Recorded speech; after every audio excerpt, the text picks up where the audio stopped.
Good evening, all. Welcome to another edition of the Female Educators Roundtable with our home education show. We're going to do like a mini episode today where we're going to discuss some of the reasons that parents choose to home educate.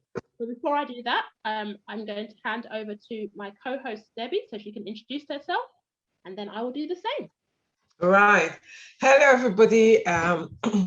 As Alicia said, welcome to another episode of the Female Educators Roundtable. And on this roundtable, we would be talking about homeschooling, home education.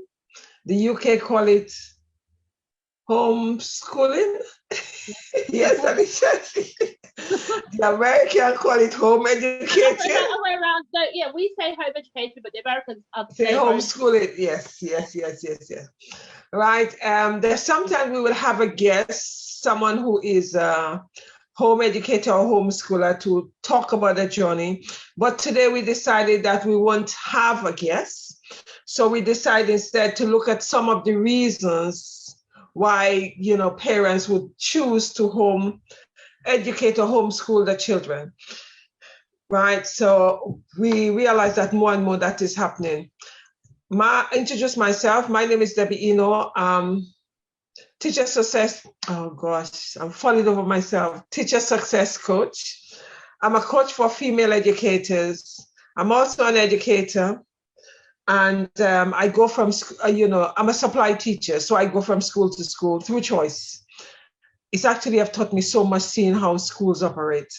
I also run a number of shows. I run one on a Friday. It's called Female Educators Roundtable, where I get female educators around the world to talk about post-COVID, 18 months after, what they are doing and what's going on in the school they're at.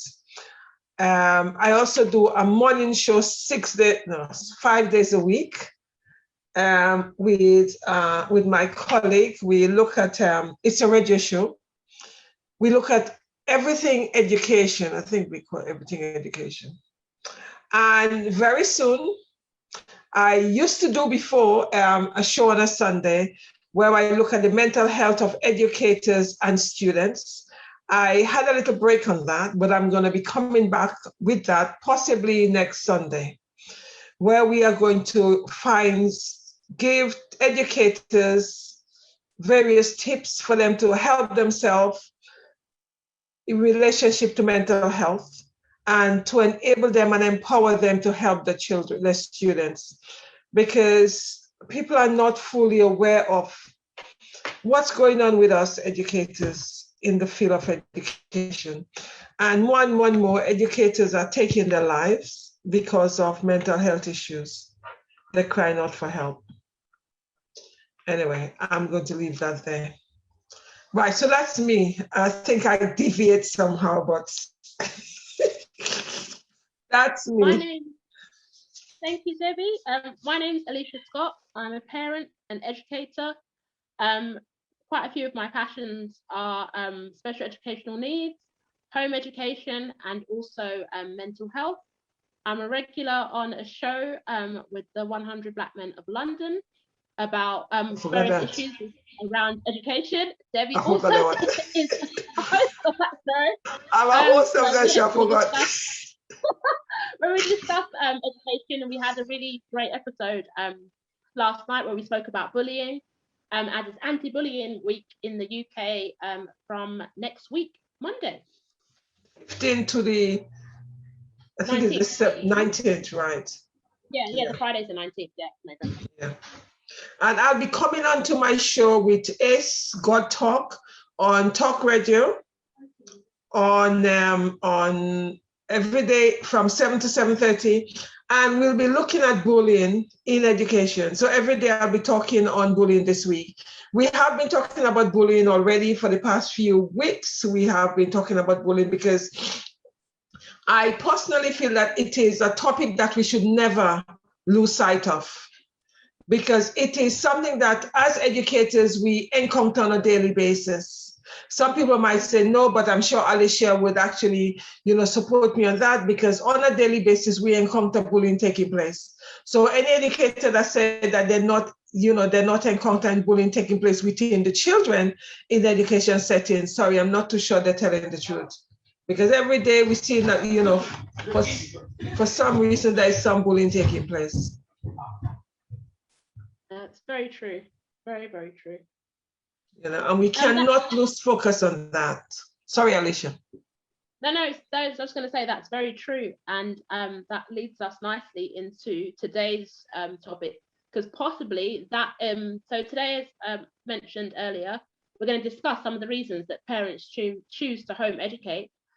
Sometimes one of the reasons could be bullying that hasn't been dealt with in the school, where the school has just said to the parents, which is their buzzword, it's banter. It's part of school culture. They just have to get on with it. And no, there should never be a case of your child telling you that they're being bullied, and you shouldn't be telling your child that, it's part of growing up, just go to school, get on with it. From the moment your child is telling you that they do not want to go to school, or you're noticing a change in behavior, and you've done the correct thing by letting the school know, and the school not doing anything about it, you need to take the next steps into either removing your child, or before it even gets to that point, making sure that you have followed protocol, you've sent emails, make sure you document everything.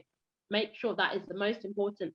And then from there, the school have a duty of care to ensure that they investigate whatever's going on, because we know that bullying has changed from when I was in school. Now you've got social media.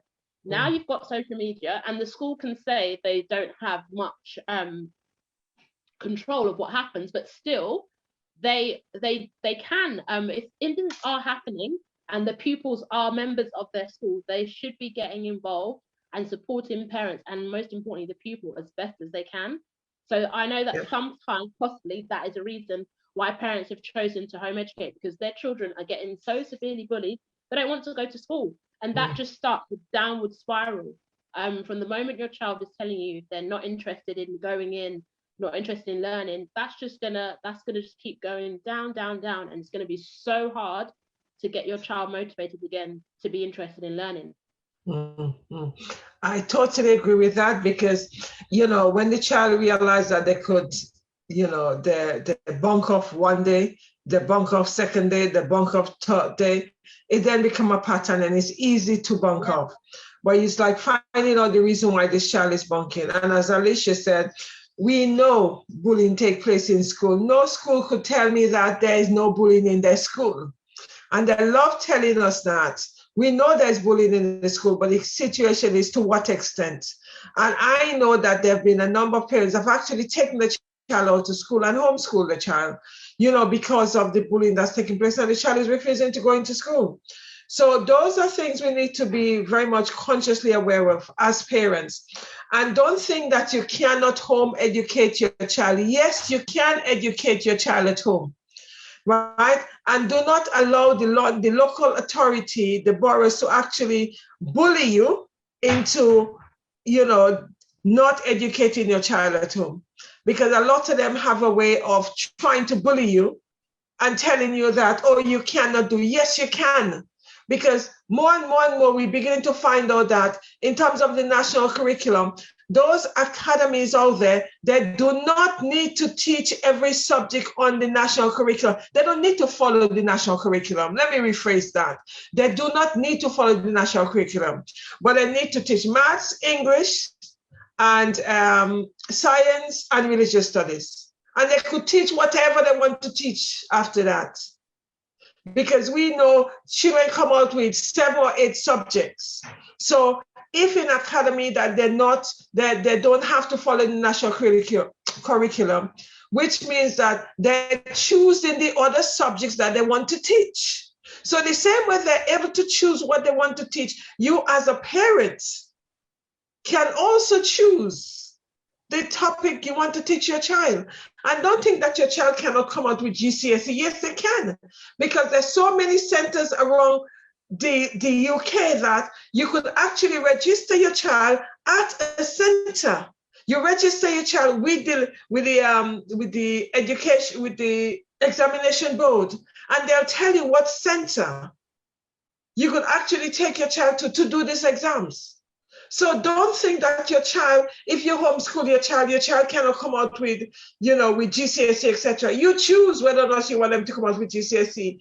As some of you probably have seen on our program, we've had parents who are home educating the child or homeschooling the child, and they're saying that they choose not to follow the national curriculum. Because as they said, there is nothing that says that they had to follow the national curriculum.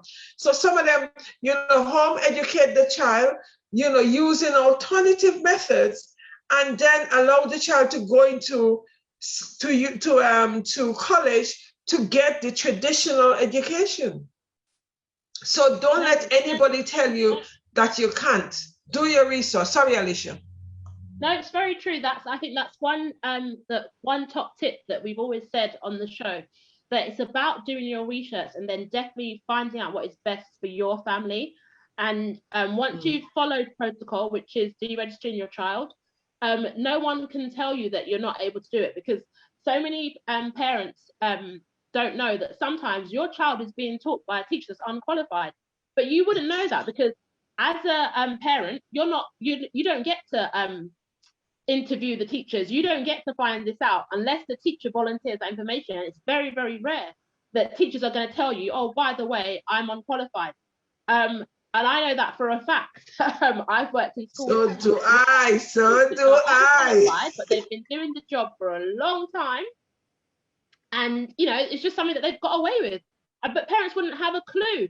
So when people are like, oh, you have to be a qualified teacher to home educate. No, you do not.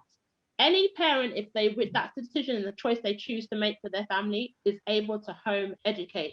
And it's about finding out what works best for your family and then going along and seeing what learning needs to take place.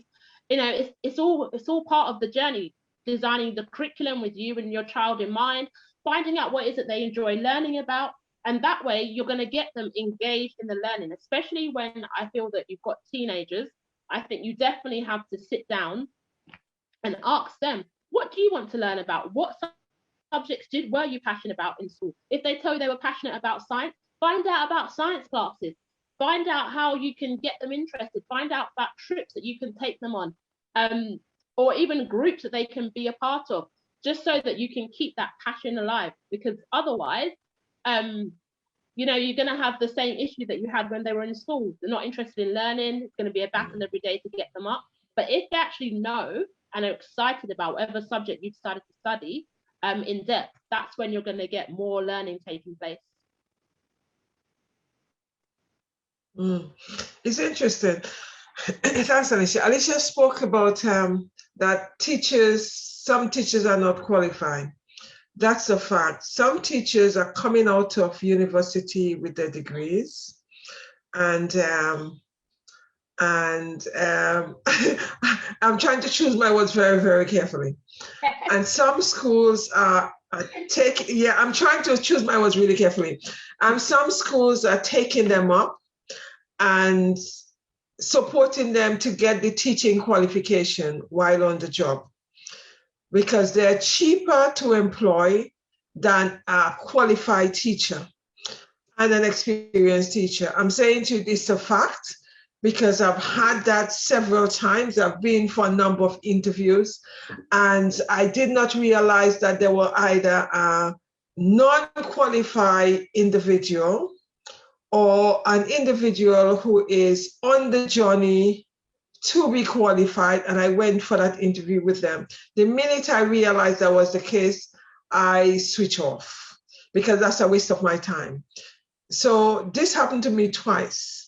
So something I've now told myself that, when you actually, and I've said that to other people, when you're going for a job, you need to find out, who they're being interviewed, because it's a waste of time. School are not going to employ qualified and experienced teachers, because it's about a cost factor. They'll rather take someone that they were able to mold, program, and train. I did not even realize that was taking place until I went for a job interview 2 months ago. And I met, because initially I thought, I didn't want to go for the job because I realized that it's not a main job. I saw it as an assistant to someone who is already there. Because they were looking for a psychology teacher, but a second psychology teacher. I tend not to go for jobs where it's a second psychology teacher, because it means that the teacher who's already there, they'll be seeing you as an assistant. I'm too qualified to be anybody's assistant. So anyway, I did not realize it was a second job until I got there. And I realized, because it wasn't advertised as such. It wasn't advertised that it was they're looking for a second psychology. They say, well, oh, you know, a position arrived, whatever. So anyway, I went for the job. When I waiting to be interviewed, someone came in, a younger applicant. Then I said to them, she said, oh, are you for the job? And then she was asking, when was the last time I was in a classroom, blah, blah, blah. The way she asked me a question like that, become very, very cagey. I'm not going to answer you. So then I said to her, okay, so how, because it's my turn to ask a question, right? I said to her, so how long have you been teaching? And she said, well, I'm not a teacher. Right? By this, I thought, oh? I said to her, what do you mean you're not a teacher? She said, no, I'm not a teacher. I said, but this is a teaching job. She said, yes, but I did call them up and I asked them whether or not I could apply for the job. And they said, yes. She said, I've just finished my my degree during COVID. And I have never been in the front of a classroom. And then she was telling me the whole situation. That kind of threw me, and I thinking, oh my goodness, you are not a qualified teacher. So therefore I'm up against a non-qualified teacher.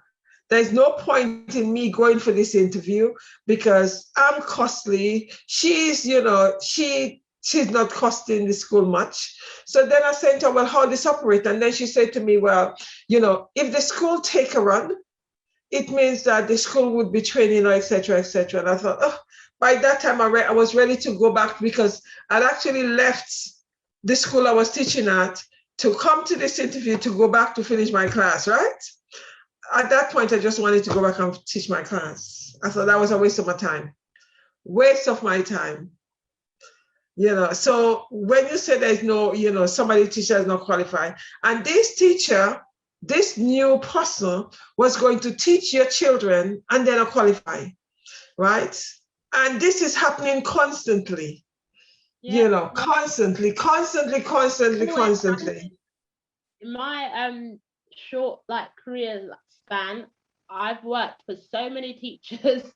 They're not non-qualified teachers, but they don't advertise it. And they've been proud to volunteer that information to me. And I'm like, that's nothing to be proud of. The fact that one person that I was working with, she'd had 8 years to go and get her qualified teacher status. What are you waiting for? You've had 8 years. 8 years. And it doesn't take 8 years to go and sit that exam that you have to do.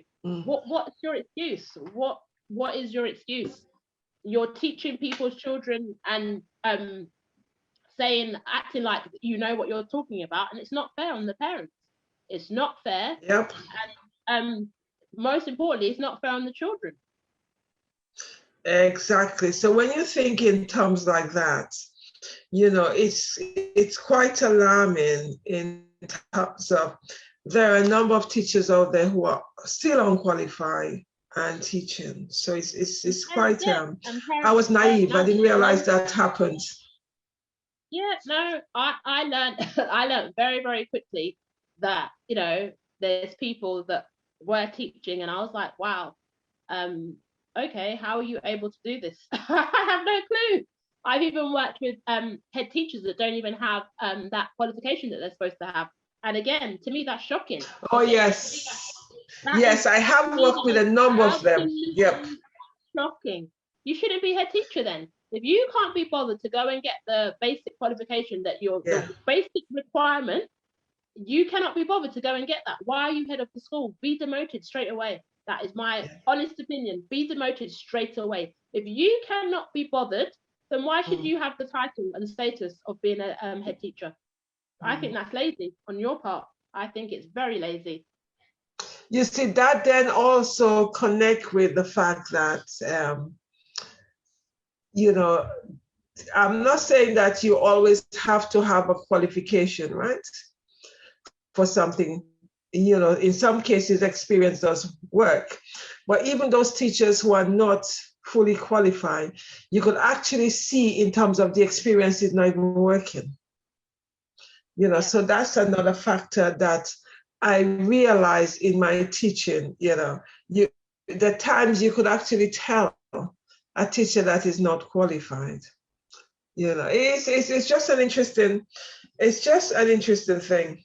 So when we actually come back to the fact that why some parents take their children off and homeschool, some of them realize that the teacher, some of them do realize the teacher is not qualified. Because I've had a parent say to me, "Oh, she's not qualified." How do you know that?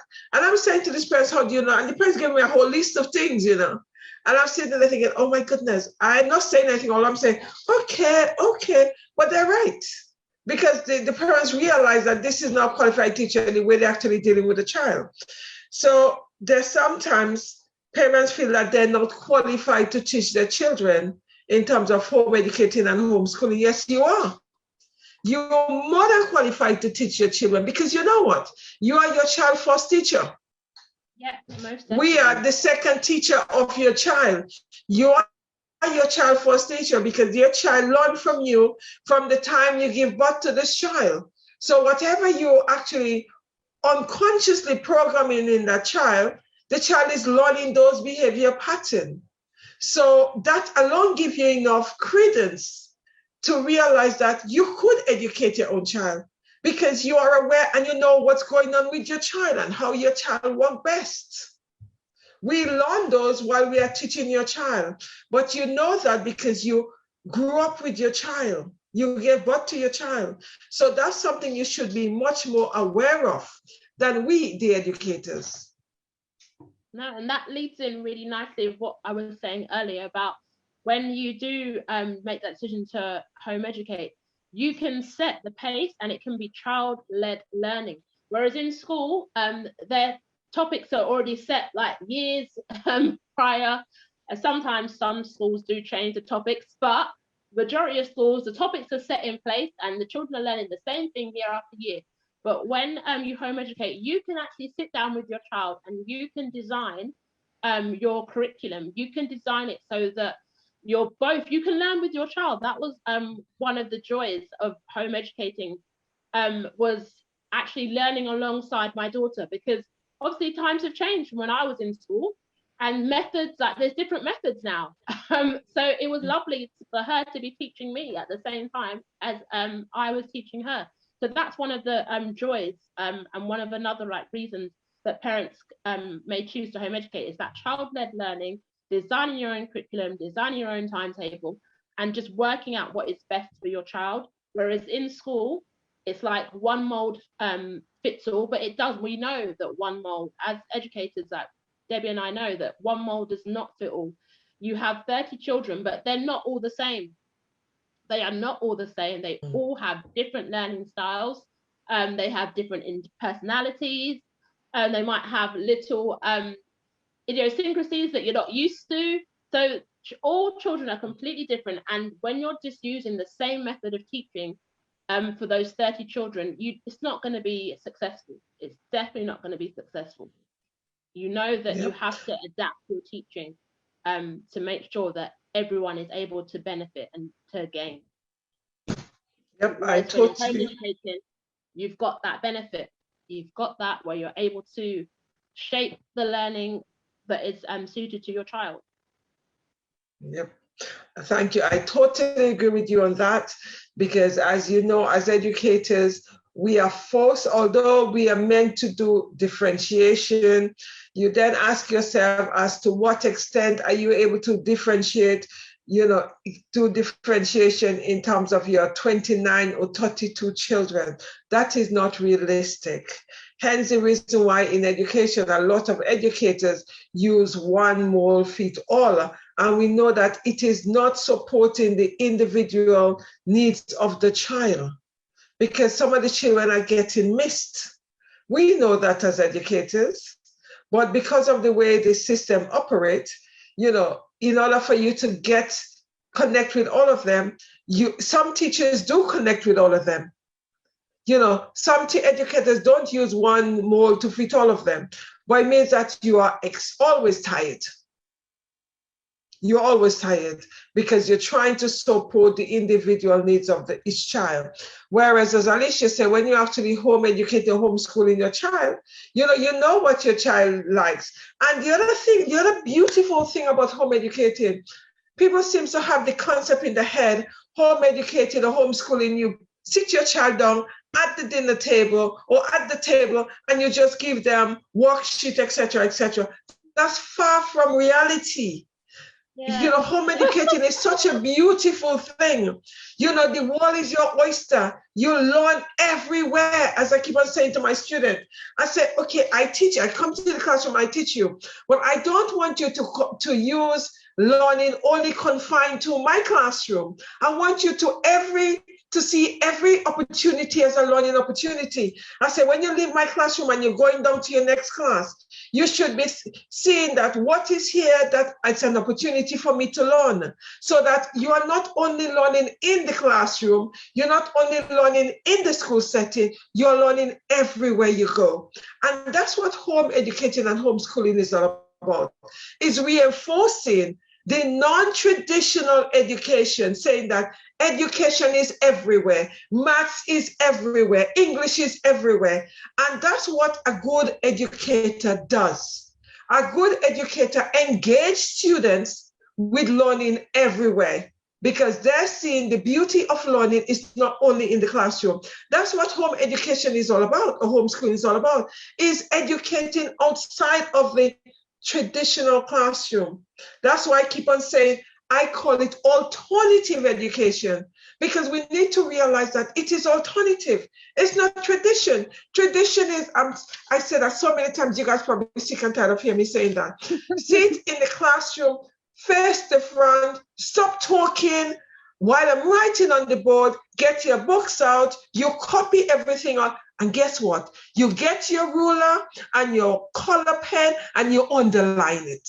You underline the topic. And I'm saying to my students, why are you doing that? They say, Miss, this is what we've been taught to do. And this is, Miss, you obviously haven't read the school rules, because the school rule is saying that you need to make sure that you underline straight line, right? And you use a color pen to underline it. And then you take the notes, etc. Really? I cannot function like that, because what we are doing is programming these children. Whereas home education allows for deviation, allows for creativity, allows for innovativeness, allows for, whatever, a whole range of skills. You're tapping into all those skills that your child have, and you know your child have it, but the child is not able to express it in the traditional classroom. So therefore, that child learning that child is suffocated in terms of their learning. And you have some educators who feel suffocated. I'm one of these educators. I feel suffocated. I cannot go into the school and, when students two schools I went to lately, and the students are saying to me that, I'm saying to them, what are you doing? They say, oh, have you got a ruler? What do you mean, have I got a ruler? No, I don't have a ruler. Why do you need a ruler? Because we have to underline the heading. Really? I said, I'm not interested. Make sure you get it in your head. I said, by doing the underline, it's not getting it in your head, because that happened years ago when I was a student at school. I used to underline, and I used to have some real neat notes, right? Did any of the notes go into my head? Hell no. I just had to make sure that the notes were nice and pretty. And I said to my student, I'm not interested in nice and pretty notes. I want you to connect with the notes. I want you to understand the notes. I want you to be, innovative when you're writing the notes. Use mind maps if you have to. Use different color pens if you have to. And in some schools, I cannot fit into, because that's not what they're teaching the children. They're programming the children to take down nice notes what the teacher is writing. And I don't write on board. I'm one of these educators who don't write on the board, because my handwriting is not of the best, right? So I don't write on the board. And I think writing on the board is a waste of time, because I want them to listen to what I'm saying and summarize in their own understanding. So that is what home education does. It allows you to to connect with your children, get them to summarize what you're saying, to read the topic. It's just beautiful. No, that's very, very true. And people don't realize, like, in school, well, when I was, like teacher training, one of the things we were taught was how to make a subject cross-curricular, because certain subjects now they don't really include in the curriculum. So, for example, design and technology is not as prevalent as it used to be, like when I was in school. So we're taught to teach that as a cross-curricular subject. And that is one of the joys of home education. You can pick a topic. So, for example, baking, and you can make that so cross-curricular. Straight away, you've got science, because it's a change of state. But you can speak to your child about how different changes of states, you can link in, have a science lesson. Maybe the next day you can do an experiment together, look at different changes of state. You've got reading, because you're having to read the recipe, the baking recipe. You've got art, because you could then decide to design how they're going to decorate the cakes or whatever you decide to bake. They can design how that's going to be decorated and then actually follow through with the design. Then you've also got design and technology included. You've got maths when you're doing the weigh-in. You've got reading. You've got different types of writing when you can explore, like there's recipes, there's instructions, there's reports, there's stories, there's newspaper articles. So there's so much, and that's just one thing that you've done for the day. So that's one of the joys of home educating, that you can manage to explore just from one topic. You can manage to explore so many subjects, and that's just one day's worth of learning. And again, that's one of the main reasons that parents do choose to home educate, because you can cover so much learning just with that one subject that you looked at. Baking, you cover so much, and that's one of the things, again, that not many schools are able to do that with children. Like, it's very rare. I'm trying to think. The last school that I did baking in, it was a special needs school. That was when I did my teacher training. That was years ago. I can't recall a school. Wait, did we ever do? No, baking is not. We used to bring the cakes in, so that doesn't count. Yeah. So again, like, it's one of the beauties is just being able to have a topic and just run with it and just explore it at your own pace and just look at all the different subjects that you can cover. Mm-hmm. And as you said, it's beautiful, making it interconnect. And I personally feel that's what teaching should be doing. As educators, we should be making our subjects interconnect. And that's one of the beauty for me of teaching, because my subject have to interconnect. It doesn't matter what subject I'm teaching my students, because I feel that it's important that they could actually see how it connects with their life. And it's not just a subject that is out there that they're being taught. They need to see how they could connect it to everyday life and how it makes sense to them. Because one of the things I realized that years ago when I first started teaching, that when something is when something is in isolation, it is far more difficult for you to connect with it, because you see it as out there, and you see it as, I have to learn this subject out there. There one time I used to teach politics and economics, and they see that, okay, it's out there, it's not part of me. And I have to, one of the things I do is make students see how politics and economics is part of their life. You live politics every day, you live economics every day. So let's see how we could connect it to what life is all about. And only then should they start enjoying the lesson. Because that's what I say to them all the time. I say, when I'm teaching psychology or teaching sociology or politics or economics or religion, etc., we need to make you feel part of it, so that you are able to enjoy the topic and you don't see it as, oh, yes, I'm doing, sociology, I'm doing psychology, and it's a subject out there that I have to cram into my head. It doesn't make sense. For me as an educator, it makes it so much more difficult teaching subjects in isolation. I think it is so very important as educators, we interconnect all our subjects that we're teaching, because believe me, this subject can interconnect, because we are living those subjects every day. The only thing is, we actually compartmentalize them. We say this is politics, we say this is economics, we say this is sociology, we say this is psychology, we say this is math, this is English, this is religion. But when we actually realize we're living in a world where all these are interconnected, we are able to see how beautiful the whole subjects are. Because you're talking religious all the time, you're talking politics all the time, you're talking economics all the time. But it's up to the teacher to make the connection so that the students see the connection. Because in a lot of cases, students do not see the interconnection of subjects by themselves. You as the educator need to be innovative and creative to enable them to see the interconnection. And once they see it, learning becomes so beautiful. And that's the same way you could actually connect it with homeschooling and home educating. You're not, your child is not sitting at the desk or at the table reading, just reading, and that's home educated. No. Home educating is you're going outside there, you seeing everything is education. You're going to the park, it's endless. So, as we were saying, parents actually pull the children out of the mainstream traditional education for some of those reasons: mental health, anxiety, bullying, then Alicia said in terms of child-friendly curriculum, because they realize that their child is being missed because a teacher have, in some cases, 32 children. I'm teaching A-levels because I personally, in my head, I thought it was easier because I would have less children in the class to teach. Because I've taught, the 32 children already. I think, I had enough. Let me go and do A-level. But there's where I've got it all wrong. Some of my classes are 32 children or 29 children still.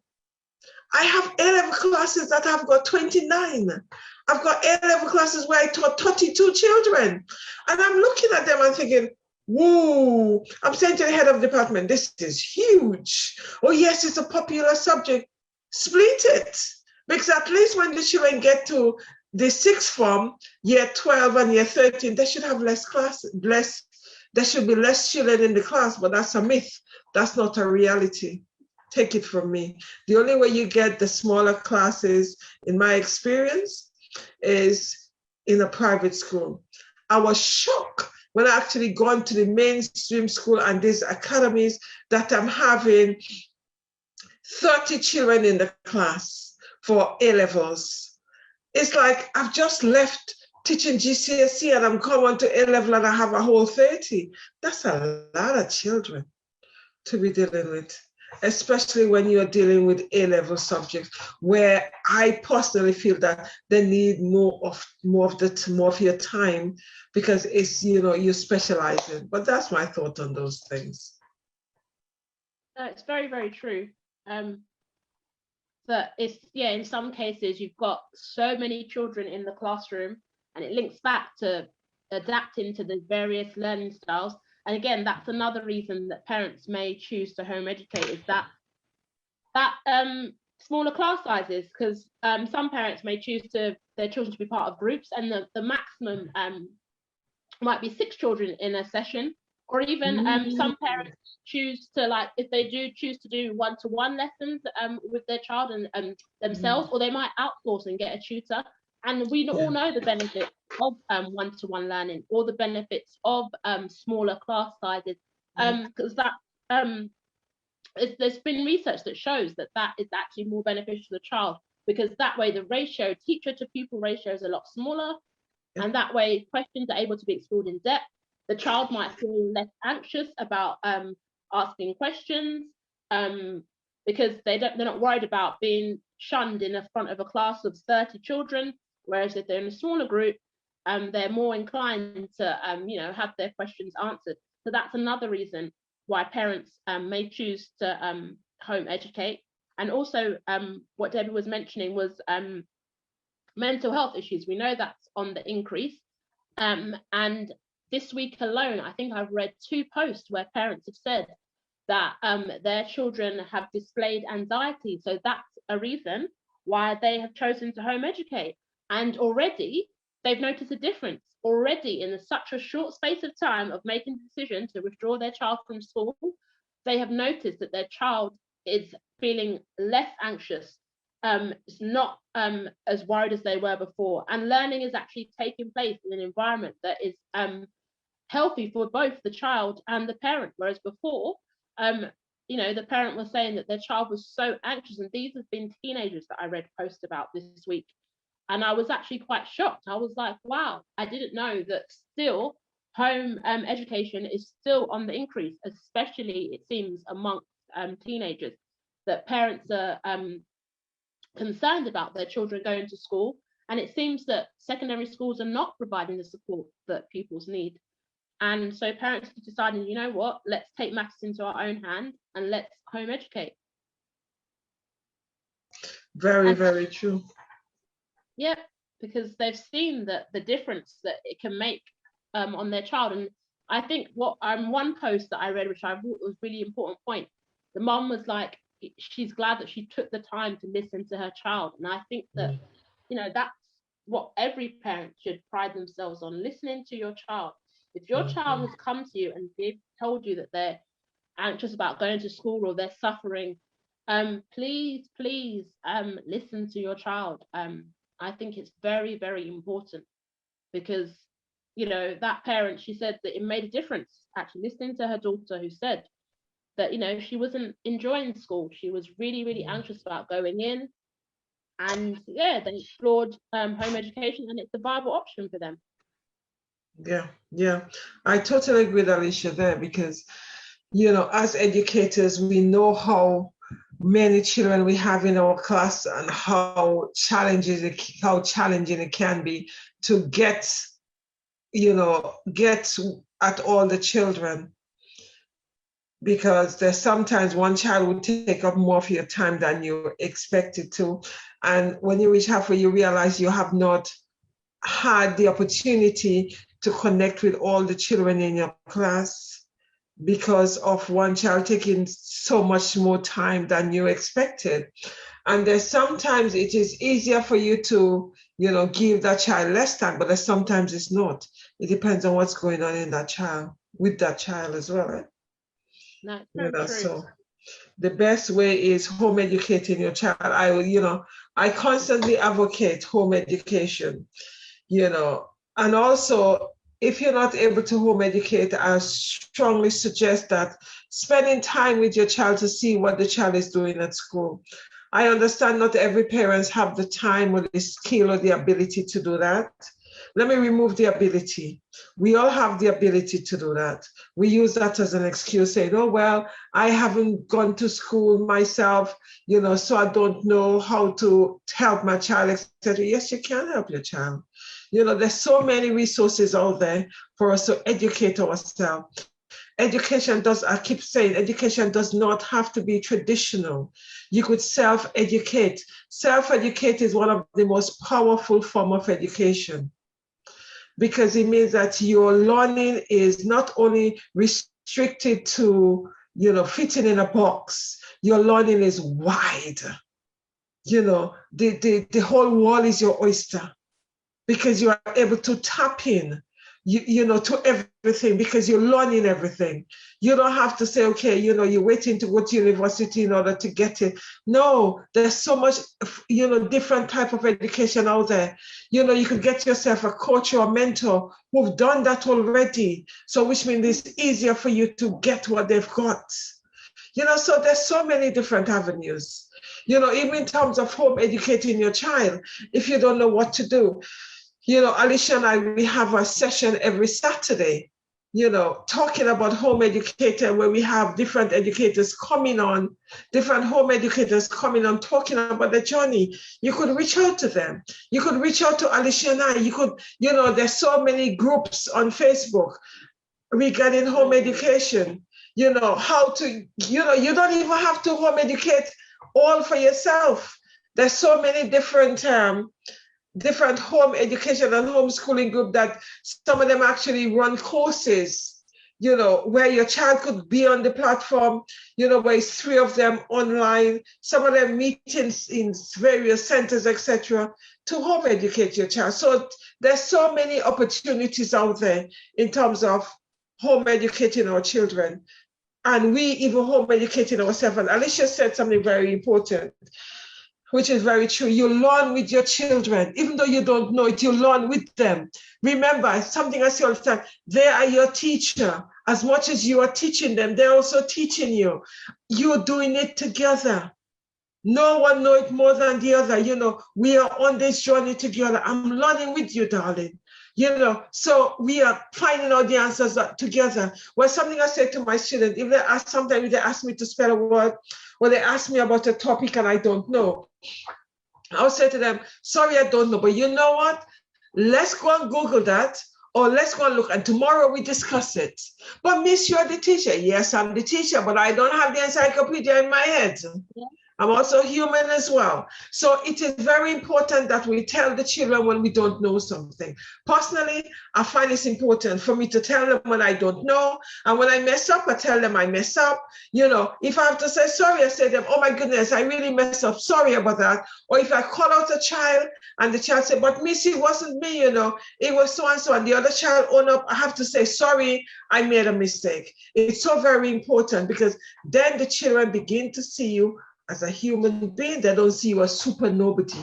Because too often we set ourselves up as educators by making the children feel that we are, you know, we are super and we have all the answers and we know all the answer. And, you know, we are on this high pedestal. Sorry. That's when you fall, it's becoming dangerous. So I think it's important that we tell the children from the word go, you know, when we mess up, they know we mess up. It's okay to mess up. So therefore, they too could feel okay in messing up. And that's what home education and homeschooling does. When your child mess up, it's okay. Because you have the situation where in school, educators don't tell the children that it is okay to mess up. They put so much pressure on them that they feel they have to get it right all the time. And you have children crying because they cannot get it right. Or, you know, Miss is going to say so and so. Even last week, this week, just gonna have children saying to me, oh, Miss, I can't make the mistake because, you know, so is expecting me to do. And it's like, hold on. I said, no. I said, make the mistake in my class. I really don't care. I said, that's the only way we could learn. You have to make the mistakes. It's okay. From the mistake, we are learning. But if you're making the same mistake all the time, it becomes a problem. It becomes a challenge, but it's okay to make this mistake and learn from it. No, I agree. Like, mistakes are an opportunity for learning. I think that growth mindset we definitely need to be instilling in children. I worked in a school where we had, like, from nursery we were told to instill that growth mindset, and I did teacher training in a school that used to have that growth mindset as well, and it was really, really valuable for the children. To understand that it was okay to make mistakes and don't beat yourself up about it. Don't worry. You know, you can just try again, and the mistakes are proof that you're actually trying. And I feel that again, that is what all schools should try and instill in children. And when you're home educating, that's something that you can instill. That's the ethos that you can choose to follow, the philosophy of learning that you can choose to ensure that your child knows that, you know, you don't know all the answers, and that together you're, you know, happy to make mistakes. You're happy for them to learn alongside yourself. I think that is really, really important, especially when children are young, they're impressionable, and you don't want them to feel that, you know, if they make a mistake, it's the end of the world. It is so true. Not every school promote growth mindset. And I remember talking about growth mindset to a set of SLT, a group of SLT. They look at me as if I was from a different planet. Because I'm saying to them, well, that's what I promote. And I think it's very important. And I say, yes, I think it's also important to promote the academic side, but I also think it's far more important to promote the growth mindset. They look at me as if I was from somewhere else, you know, and that is a fact, because some schools are so so focused on getting it right without making a mistake that the children are surviving on tenterhooks. And I've been in schools where that's happened, where children are not allowed to make mistakes. They're allowed to sit still, sit up, and all of that. And then I'm saying to them, oh, why you guys are sitting like this? Miss, that's what we're supposed to. Really? I said, forget that, just carry on. You see, and I think it's important that we allow students to relax in our classes, because I feel that is where learning takes place. The more relaxed the student is, the more learning takes place, and the more you're able to connect with them, other than having them, sit still, face the front and stuff like that. Doesn't work for me. Doesn't work for me. So to summarize, we've discussed quite a few of the reasons why parents choose to home educate. We spoke about the child-led learning, being able to design your own curriculum, how it's interactive, the benefits of one-to-one teaching or group teaching, mental health issues, designing your own curriculum, and just most importantly, for me personally, I just feel that learning alongside your child, that is one of the beauties of the journey of home educating, that you and your child can explore and discover this new world together. And you might even choose a topic together that you both want to deep dive and look into in depth, which again, then, that makes the learning even more fun, it's more personalized. And then I feel that you're going to get the very best out of your child compared to if they were in school learning something they don't care about. Because there's certain topics I remember in school I wasn't interested in, but I had to learn them because that was of the curriculum. But I did enjoy it. I remember I was bored. I didn't engage. I kept counting down the hours till when the lesson was finished. But with home education, it's not like that. You actually do enjoy learning alongside your child. And if your child does go to like groups, you can see, like you can sit and you can watch and you can see like the joy that the children have in learning with other children and just learn, especially when it's a topic that they care about. When my daughter used to go to like forest school, it was beautiful to watch her like interact with other children, and just she was thriving. It was just beautiful to see, compared to like her being stuck in the classroom, being told to like sit this way, listen to the teacher. She was able to learn at her own pace and learn from other children. And it was just wonderful. Like all of us parents, we were just like so proud watching our children just interact with each other. We didn't have to intervene once at all. Didn't have to say, stop doing that. There was no conflict. They just had a great time exploring the woodlands. They had like a sheet that they used for guidance, for identifying like trees and different species of bird, but it was just a wonderful trip. I tend to agree with Alicia there. And one of the other things I'm going to add to that, as well as learning with your child, so you're both on the journey together. Also, the ability to explore learning outside of the box, like thinking outside of the box and learning within the environment, to opposed to learning in a classroom and learning at home. It's like looking at learning taking place everywhere you are instead of just being confined. That's one of the things that when I teach in schools in the countryside, I'm able to teach outside, because a lot of the times you have this nice open field, etc. And it's wonderful because you could actually see, the beauty and the joy in the students' faces, etc. Because you're taking them outside of the classroom and connected to, real world out there, reality, which is beautiful.